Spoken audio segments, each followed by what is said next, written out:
Good morning, everyone. It's Thursday, August 12th, coming to you live from Seoul. I'm Kim Mo-kyeon. Before we begin, these are the stories we're following at the top of the hour. South Korea again reports just under 2,000 new infections Thursday, a day after breaking the record for COVID-19 cases. The government says economic impact from the fourth wave is inevitable, vowing efforts to minimize the damage. Samsung Electronics unveiled two new foldable smartphones, the Galaxy Z Fold3 and the Galaxy Z Flip3, at its Galaxy Unpacked event Wednesday night. And U.S. President Joe Biden will host a summit for democracy virtually at the end of this year, inviting world leaders to speak honestly about the challenges facing democracy going forward. We start with the coronavirus situation in South Korea. The country recorded 1,987 cases Thursday. That's a slight drop compared to the previous day, but the figure still remains high. Cases are popping up all across the country, with the highly transmissible Delta variant spreading rapidly. The strictest distancing measures have been applied in the capital region for over a month, but curbing the spread of the virus has not been easy. The government is considering plans to strengthen measures even further in an effort to bring the outbreak under control. South Korea's finance chief has said that the economic fallout from the fourth wave of the COVID-19 pandemic will be inevitable. For more on this, we have Ji-young on the line for us. Ji-young, give us the details.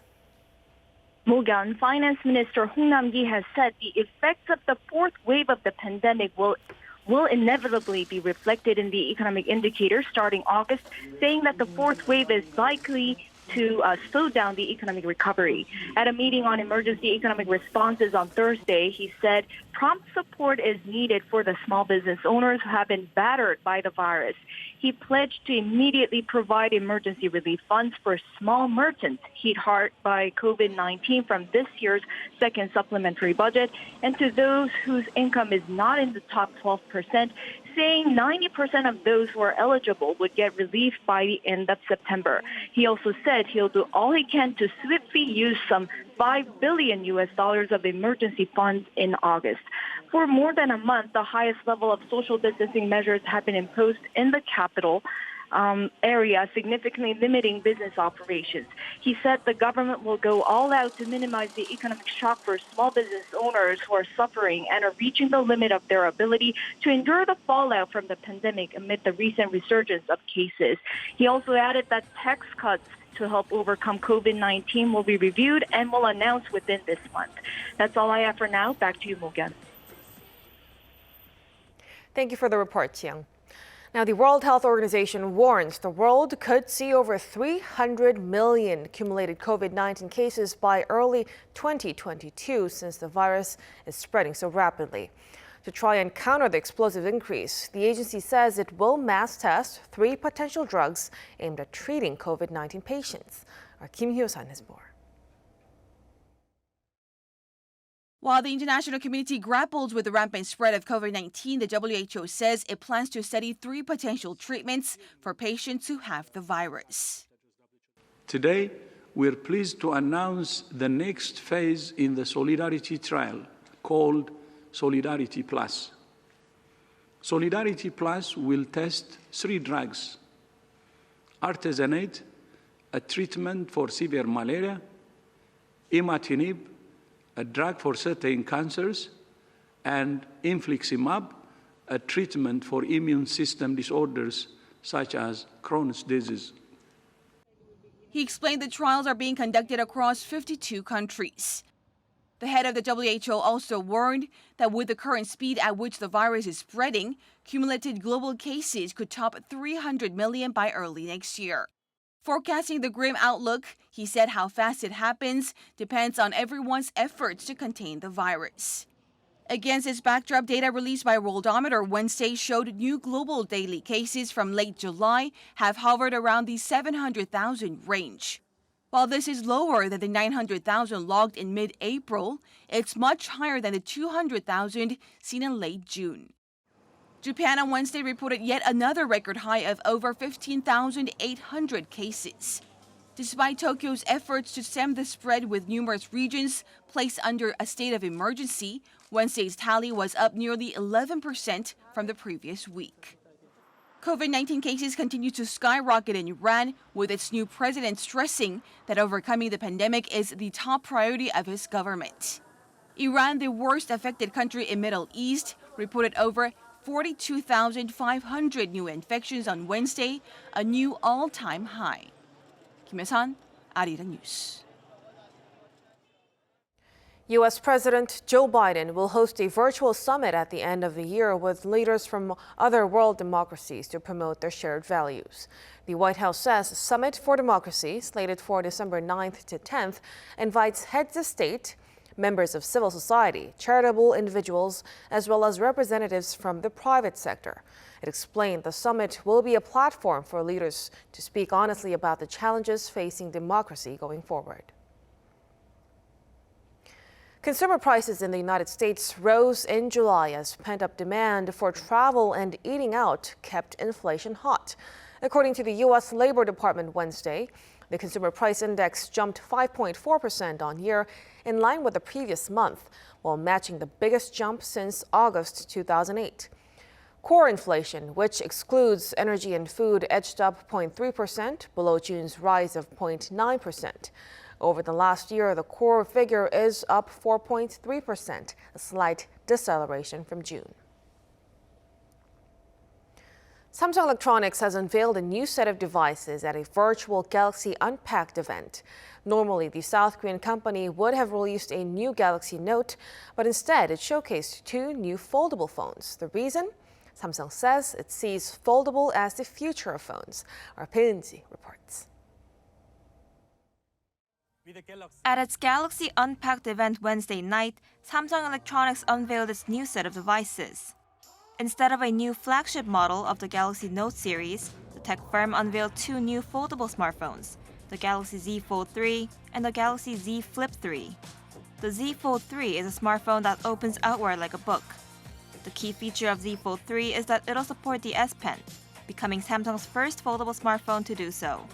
Along with its 7.6-inch wide screen, it's equipped with an under-display camera, meaning the lens is hidden behind the display panel. What's also different from the previous version is that it's now water-resistant, so the phone can survive under 1.5 meters of water for up to 30 minutes. This is the new mainstream for smartphones. More accessible, more durable, and engineered for tailored, seamless experiences of the future. The Z Flip3, which opens upward like the flip phones popular in the early 2000s, is also waterproof. Samsung has also lowered the price of the Fold 3 to $1,800 US, which is $200 less than the original price of the Z Fold 2. The Z Flip 3 is around $1,000, also cheaper than last year's model. This is to expand the demand for foldable phones beyond Samsung's normal devices. Foldable phones were pretty expensive and unaffordable for most people because they cost over 2 million Korean won. So Samsung lowered the price, hoping more smartphone users buy these devices. Samsung also unveiled its new smartwatch, the Galaxy Watch 4, and its wireless earbuds, the Galaxy Buds 2. Pre-orders for the devices start next Tuesday in South Korea, and the phones will be available in stores across Korea, US, and Europe from August 27th. Pyeonji, Arirang News. The National Museum of Korea will live stream a tour of its exhibition, A Great Cultural Legacy, Masterpieces from the Bequest of the late Samsung chairman Lee Kun-hee. The live stream will be on museum's official Neighbor TV channel at 7 p.m. on Thursday. The exhibition presents 77 pieces out of the more than 21,000 donated to the museum. It's been running since July 21st, but social distancing measures have meant many people have been unable to book a visit. The exhibition's curator will narrate the live stream, allowing viewers to ask questions in real time. The live stream video will remain on the museum's Neighbor TV channel after the event. South Korea's COVID-19 vaccination plan also covers foreigners living in the country without a visa. However, the process is not clear and different local governments have varying reservation methods and inoculation plans, and this is causing a lot of confusion. Jin has the story. As advanced vaccine reservations open this week for under 50s in South Korea, the government has announced its plan to include undocumented migrant workers. These unregistered residents normally face difficulties visiting clinics due to their immigration status. That they will not be discriminated against in the country's vaccination plan came as good news. But the process itself is complicated and they need help. I don't know the process, so I just asked my friend if there's someone to guide me, and my friend recommended us. Unregistered migrants and refugees can start making reservations for vaccinations starting this week. In order to get vaccinated, they need to get a temporary immunization control number issued from a public health center.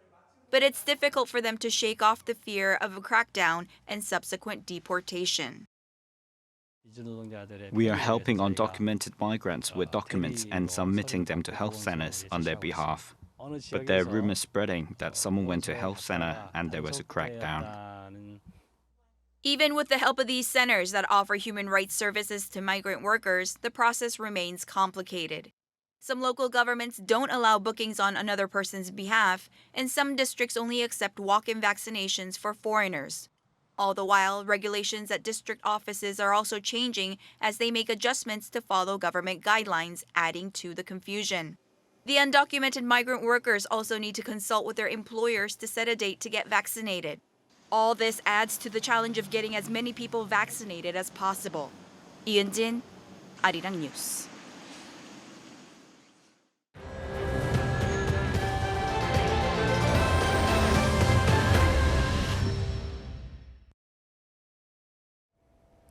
And now we turn to a wrap-up of the Tokyo 2020 Olympics.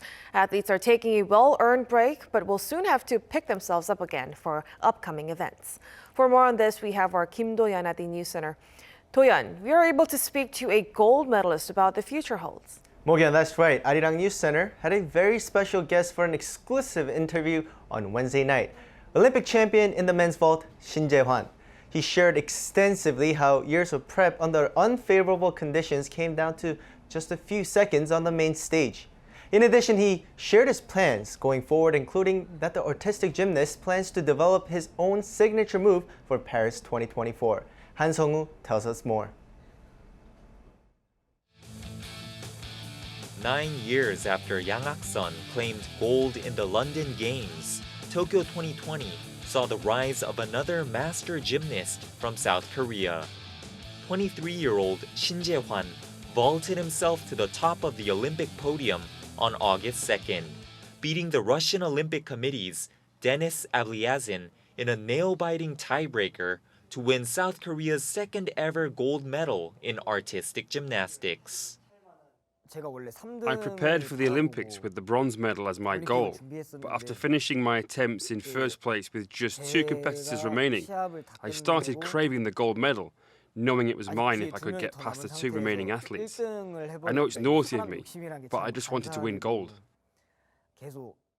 In his second attempt, Shin pulled off the Yeo-2, a move named after 1996 Atlanta silver medalist Yeo-hong, who he credits as one of the gymnasts who paved the way for the next generation of Korean vaulters. Shin's Olympic journey didn't come easy though, despite many mentors by his side. The 1-year delay brought on by COVID-19 hampered preparations, and it didn't help that he trains at a gym lacking equipment. Even though there's only a women's team, the Jea-hwan team accepted me as one of their own. I'm their only male gymnast though, and it's a bit uncomfortable that there isn't any men's gymnastics equipment. That's why it'd be great if the city can establish a men's team and build a new private gym for the gymnasts. With stronger support in the future, Shin, like Yeo-hong, might be able to develop a vault bearing his own name, the Shin Jea-hwan. Believe me, I want to, but there are only 3 years left until Paris 2024, and I don't think adding a half turn to the Onakura is possible. I'll definitely give it a try though. Long term, he wishes to pursue a doctorate degree in education, But for now, the Olympic champions chosen to chase sporting greatness. I've always wanted to compete at the highest level for as long as I can, so if the situation allows, I'd like to continue performing at the Olympics beyond Paris 2024. This leaves space for more gymnastics glory in Paris and possibly even Los Angeles in 2028. Han Sung-woo, Arirang News.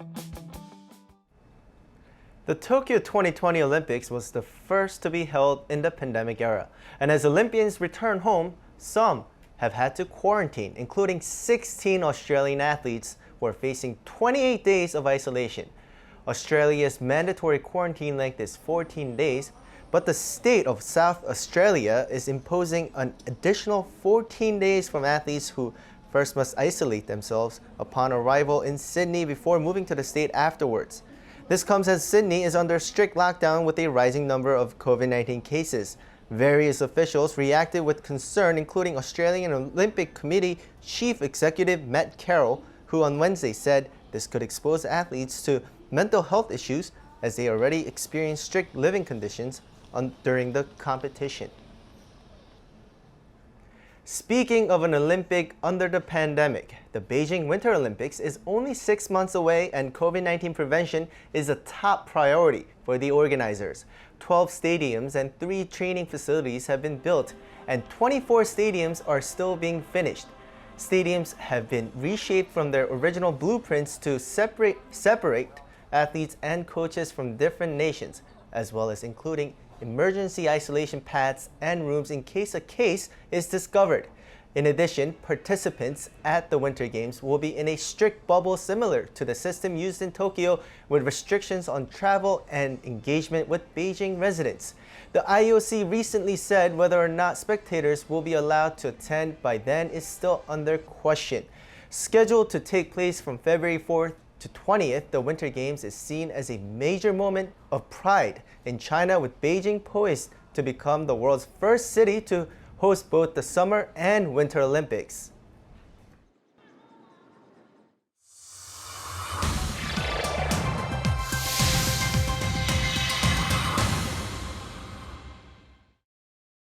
Let's take a look at what's going on in the world now. We start off in North Africa, where massive wildfires in Algeria's Berber region led to the death of at least 65 people on Wednesday. Among the casualties are 28 soldiers from the country's Civil Protection Authority. We deplore more than 600 families who are homeless. We deplore 65 casualties and more than 1,000 injuries. The latest tragedy comes as dozens of fires began burning in the forested mountainsides of the Berber region of Kabyle on Monday, destroying village homes, olive tree orchards, and killing animals.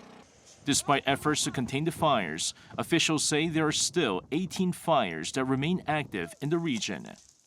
While there is no official explanation for the high death toll among soldiers, photos in the Algerian media show soldiers dealing with the wildfires without protective firefighting clothing. Meanwhile, the country's president announced that the North African nation would enter a 3-day period of mourning starting Thursday, which will include suspending all government activities. Poly Network, a decentralized finance platform that facilitates peer-to-peer transactions, has fallen victim to one of the biggest ever cryptocurrency heists. Hackers behind the theft stole over $600 million in digital coins. However, shortly afterwards, roughly $260 million worth of digital currency were returned to Poly Network. A person claiming to have been behind the hack said they did it for fun and wanted to expose vulnerabilities, but had no interest in the money itself. Over in Washington, U.S. Secretary of State Antony Blinken slammed a Chinese court sentencing of Canadian businessman Michael Spavor to 11 years in prison for espionage, calling on Beijing to release Spavor immediately. Blinken condemned the court ruling, saying people are not bargaining chips, referring to allegations that China arrested Michael Spavor and former diplomat Michael Kovrig after Canada arrested Huawei executive Meng Wanzhou in 2018. China has rejected the idea that the arrests of the two Canadians are retaliation for the Huawei arrest. Staying in the U.S., Google employees in the country who opt to work from home permanently may have to take a pay cut. This comes as the tech giant developed a calculator that lets its employees see what the impact would be on their salary depending on where they choose to work, either from home or the office. Speaking to Reuters, one Google employee who has a 2-hour commute to his office in Seattle said he faces a 10% pay cut if he decides to work from home full-time. However, Google is not the only company looking into the system, as other big tech firms like Microsoft, Facebook, and Twitter have all offered less pay for employees based in locations where it costs less to live. Lee Kun-hee, Arirang News.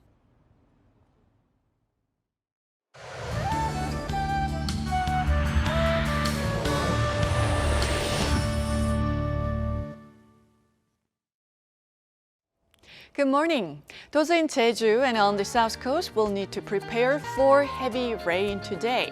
A stationary front near Jeju will bring heavy rainfall, and it has already started to rain on Jeju Island, which will gradually spread to the south coast. And into tomorrow, mountainous regions on Jeju could see more than 250 millimeters of downpours. Meanwhile, due to easterly winds, east of Gangwon-do province will see rain from tomorrow. Then the chance of passing rain will increase for inland regions in the afternoon. And for now, the capital region is forecast to receive showers in the evening. But let's all keep an umbrella handy at all times. Heat remains during the day, but I must say much more bearable compared to that oppressive heat we had to endure in July. Southern Daegu will go up to 32 degrees Celsius this afternoon. While rain continues in eastern Gangwon-do province, southern provinces, and Jeju Island through early next week. That's Korea for you, and here's a look at the weather conditions around the world.